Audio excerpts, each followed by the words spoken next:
গত 1 মাস কি 1.5 মাস আগে ভিভো V70 সিরিজ লঞ্চ করেছিল, যেটাতে ছিল V70 এলিট এবং V70।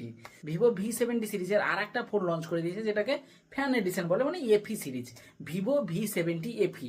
তো এই ভি সিরিজের মনে হয় এটা ফার্স্ট এফি ভার্সন। তবে ভিভো V70 এফি আমি গত 3-4 দিন ধরে ইউজ করছি। 3-4 দিন ধরে ইউজ করার পরে পুরো ফুল স্পেসিফিকেশন উইথ রিভিউ আলোচনা করব। মানে এই ফোনটিতে কিছু কিছু পজিটিভ দিক আছে যেগুলো কিন্তু তোমাকে ইমপ্রেস করে দিবে, আবার কিছু কিছু নেগেটিভ দিক আছে যেগুলো মনে হবে যে V70 সিরিজের এগুলো হয়তো একটু মানানসই ছিল না। তো সব কিছু আলোচনা করবো। তো চলো দেরি কিসে, ভিডিওটি শুরু করে নিয়ে যাক। আমি বলবো ভিভোর ডিজাইন, মানে ভিভোর ডিজাইন তো সবসময়ের জন্য একটু হলেও ইউনিক ভাই রাখে। আগেকার থেকে ভিভো অনেক কিন্তু উন্নতি করেছে ডিজাইনের দিক থেকে। যদিও এটাতে প্লাস্টিক বডি প্লাস্টিক ফ্রেম, কিন্তু এই ফোনটিতে কিন্তু গ্লসি লুক আছে। সানলাইটে গ্লসি দিবে, এমনকি নাইটেও গ্লসি দিবে। এটা হচ্ছে ভিভোর ফার্স্ট ডার্কনেস গ্লো টেকনোলজি, মানে ভিভো তার কোনো ফোনে ফার্স্ট টাইম দিচ্ছে। এর আগে মনে হয় রিয়েলমি দিয়েছিল, তবে আমার ঠিক মনে নেই। তবে ভিভো এটা ফার্স্ট টাইম দিচ্ছে। ডিফারেন্ট আইডিয়া ভিভো নিয়ে এসছে। রিং লং ডিজাইনটা ক্যামেরা সেটআপে দিয়েছে, একটু আলাদা করেছে, কিন্তু ঠিকই আছে। তবে একটু লম্বা ফিল আমার ভাই লেগেছে। আমার প্রায় ফোনই লম্বা ফিল লাগে, হাতটা এতটা ছোট দিয়েছে সেই জন্য আর লম্বা ফিল প্রায় ফোনই লাগে। তবে এক হাতে আরামসে ইউজ করতে পারবে মনে হচ্ছে। একটু লম্বা আছে কিন্তু চড়া অত বেশি নেই। এবার বলবো এই ফোনটিতে ডিসপ্লে নিয়ে। এই ফোনটিতে 6.83 ইঞ্চির 1.5K অ্যামোলেড ডিসপ্লে আছে। সুপার ব্রাইট ডিসপ্লে বস, সুপার ব্রাইট। তো এই ফোনটিতে 1900 নিটসের পিক ব্রাইটনেস আছে, যেটাতে তোমরা আউটডোরে ইনডোরে সব জায়গায় কিন্তু ধামাকাভাবে মাল্টিমিডিয়া এক্সপিরিয়েন্স আরামসে ইউজ করতে পারবে, কোনো রকমের সমস্যা নেই। আর বেজেললেস, বেজেল কিন্তু পাতলা আছে, থিন অতটা বেশি নেই। স্মুথনেস বস আছে, 120 হার্টজের রিফ্রেশ রেট ভাই কথা বলছে। তো এই ফোনটিতে স্মুথনেস তো আছেই। আর এই ফোনটিতে ইউটিউবে 4K HDR মোডে ভিডিও দেখতে পারবে। কোয়ালিটি খুবই দারুণ। জাস্ট কোয়ালিটিটা তুমি নিজেও দেখো যে ডিসপ্লে কোয়ালিটিটা কতটা ব্রাইট। মানে আউটডোরেও দেখাচ্ছি, ইনডোরেও দেখাচ্ছি, কতটা ব্রাইট। মানে কালারগুলো পুরো পাঞ্চি আছে, বিবিড টাইপের কালার দিচ্ছে। আর এই ফোনটিতে স্টিরিও স্পিকারেরও সাপোর্ট আছে। স্পিকার কোয়ালিটি কিন্তু ভালো, 200% পর্যন্ত সাউন্ড বুস্টিং আছে। কোয়ালিটি কিন্তু ঠিকই আছে। আইআর ব্লাস্টার আছে, NFC আছে, কিন্তু কোনো মেমোরি কার্ড নেই। হ্যাপটিকটা সফট আছে। এবার বলবো ভিভোর সেই ফেমাস ভি সিরিজ, মানে তার ক্যামেরা তো ভালো হবে। তবে এই ফোনটিতে এফি সিরিজ জাইসের সাথে কোনো পার্টনারশিপ নেই বস। এটা জাস্ট নর্মাল ক্যামেরা দিয়েছে, স্যামসাং এর সেন্সার দিয়েছে। এই ফোনটিতে 200 মেগাপিক্সেলের OIS ক্যামেরা আছে, মানে 200 মেগাপিক্সেলের ক্যামেরা। তো স্যামসাং এর আছে, স্যামসাং এর HP5 এর সেন্সার আছে, তো খুবই ভালো সেন্সার। মেন ক্যামেরাতে ফটো কোয়ালিটি দারুণ আছে। আর 8 মেগাপিক্সেলের আলট্রাওয়াইড সেন্সার আছে। তো দুটো ক্যামেরা দিয়েছে এই ফোনটিতে। যদিও ক্যামেরা সেটআপে কিন্তু 3টা মনে হবে, কিন্তু দুটো ক্যামেরা সেটআপ দিয়েছে। তো দুটো ক্যামেরা কিন্তু ধামাকা ছবি। আমি তোমাদের ফটো স্যাম্পেলগুলো দেখাচ্ছিও, ফটো স্যাম্পেলগুলো নিজেরাই দেখো যে ন্যাচারাল আছে, কালারগুলো ঠিকই আছে, ডিটেলিং ঠিকই আছে, মানে ডিটেল তো রেখেছে। যে এর সাথে পার্টনারশিপ না থাকলেও এই ফোনটিতে ফিল্টারগুলো কিন্তু দারুণ দিয়েছে। আর এই ফোনটিতে ফটো কোয়ালিটি প্রসেসিং কিন্তু ভেরি গুড। আমি সব রকমের ফটো তুলেছি, সব জায়গায় ফটো তুলেছি, হিউম্যান বডি থেকে শুরু করে এমনি গাছ পাতা সব রকম ফটো তুলেছি। কালারগুলো ঠিকই আছে, প্রসেসিং খুব ভালো। আর 30x পর্যন্ত জুম পেয়ে যাবে। জুম কোয়ালিটির ডিটেলস হয়তো 30x এ ভালো হবে না, আর নর্মালি 30x এর জুম কোয়ালিটি এইসব ফোনে আসে না, 30x দিয়ে দিয়েছে।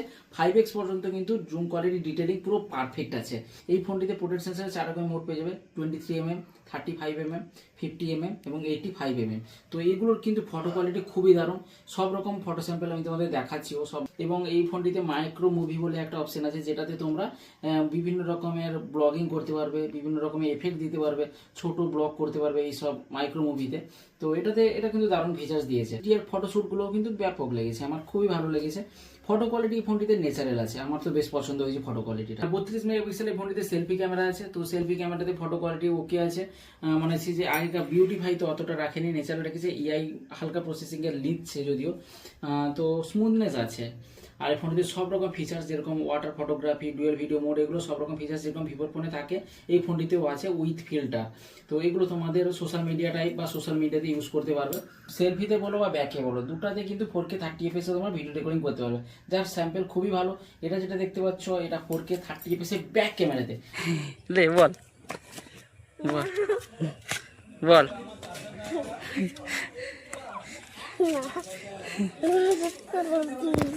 আর এটা যেটা দেখতে পাচ্ছ 4K 30fps এর সেলফি ক্যামেরাতে। হাদি ঘোর, দাঁড়া দাঁড়া দাঁড়া, আরেকটা দাঁড়া, ছেড়ে দে। তো দুটোতে কোয়ালিটি কিন্তু খুবই দারুণ। আর এআই ফিচার্স অনেকগুলো আছে, যেগুলো আছে তোমাদের ভিডিও এডিটিংয়ে কাজে লাগবে, ফটো এডিটিংয়ে এআই কিন্তু ভালো কাজ করবে। রিফ্লেকশন এগুলো রিমুভ করতে পারবে, এআই অবজেক্ট রিমুভ পারবে, এগুলো তো থাকে, এই ফোনটিতেও আছে। এবার বলবো এই ফোনটিতে পারফরমেন্সে এই ফোনটিতে বাজেট ঠিকই আছে। পারফরমেন্স মিডিয়াটেক ডায়মেনসিটির 7360 টার্বো এর প্রসেসর আছে। তো এটা খুবই ভালো প্রসেসর বলবো না, তবে ডিসেন্ট প্রসেসর বলতে পারো। 60 FPS তোমরা বিজিএমে খেলতে পারবে, ডে টু ডে ইউজে কোনো রকম সমস্যা নেই। ফোন কিন্তু অতটা বেশি হিটিং ইস্যু নেই। আর গ্রাফিক্স কিন্তু স্মুথ, 1 মিলিয়নের কাছাকাছি আন্তর্জাতিক স্কোর পেয়ে যাবে। থার্মাল কিন্তু খুবই কন্ট্রোলে আছে, তাই আমি বললাম যে গেম কিন্তু স্মুথলি খেলতে পারবে, ভালোভাবে গেমিং এক্সপিরিয়েন্সও পাবে। মানে ব্যালেন্স পারফরমেন্স বলতে যদি হয় তাহলে এই ফোনটিকে তোমরা চেক আউট করতে পারো।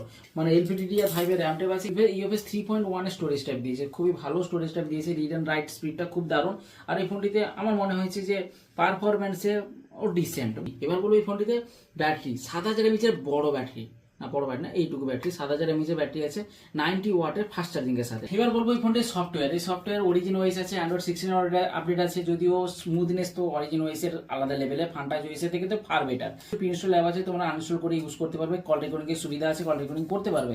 আর এই ফোনটিতে 4 বছরের মেজর আপডেট, 6 বছরের সিকিউরিটি আপডেট পেয়ে যাবে। আপডেট তো ভিভো সবসময় টাইম মতো দিয়ে থাকে। এবার এই ফোনটিতে যদি প্রাইস আর ভেরিয়েন্ট বলতে হয়, 128GB থেকে শুরু, তবে 128GB থেকে না করে 256GB থেকে শুরু করলে হয়তো বেটার হতো আমার মনে হয়েছে পার্সোনালি। যেটা 38,000 টাকা দাম, 128GB স্টোরেজ 38,000 টাকা দাম। মানে 8,256 সেটার দাম হচ্ছে 41,000 টাকা, আর 12,256 যেটা হচ্ছে 35,000 টাকা। মানে বিভিন্ন ভেরিয়েন্টে বিভিন্ন প্রাইস। এই ফোনটি যদি রেখা টেলিকম থেকে তোমরা পারচেস করো তাহলে লাইভ এক্সপিরিয়েন্সও করতে পারবে, এমনকি ভালো ডিলেও পেয়ে যাবে, ভালো ডিসকাউন্টও পেয়ে যাবে। রেখা টেলিকমে অবশ্যই যোগাযোগ করে নিবে। পুরো লাইভ এক্সপিরিয়েন্সে করার সাথে সাথে ভালো গিফটের সাথে সাথে ভালো ডিলের সাথে সাথে এই ফোনটিকে পারচেস করতে পারবে।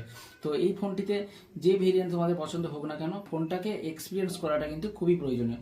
তো রেখা টেলিকমে যাও, এক্সপিরিয়েন্স করো, ফোনটা কিনে নাও। এই ফোনের কোন ফিচার্সটা তোমার সবথেকে ভালো লেগেছে অবশ্যই কমেন্ট বক্সে জানিও। আর এই ভিডিওটি যদি ভালো লেগে থাকে তাহলে অবশ্যই লাইক করে সমস্ত বন্ধুদের সাথে শেয়ার করে দিও। আর চ্যানেলে প্রথমবার এলে চ্যানেলটিকে অবশ্যই সাবস্ক্রাইব করে পাশের বেল আইকনটা প্রেস করে রাখবে। দেখা হবে তাহলে নেক্সট ভিডিওতে। সবাই ভালো থাকবে, খুশি থাকবে, টাটা।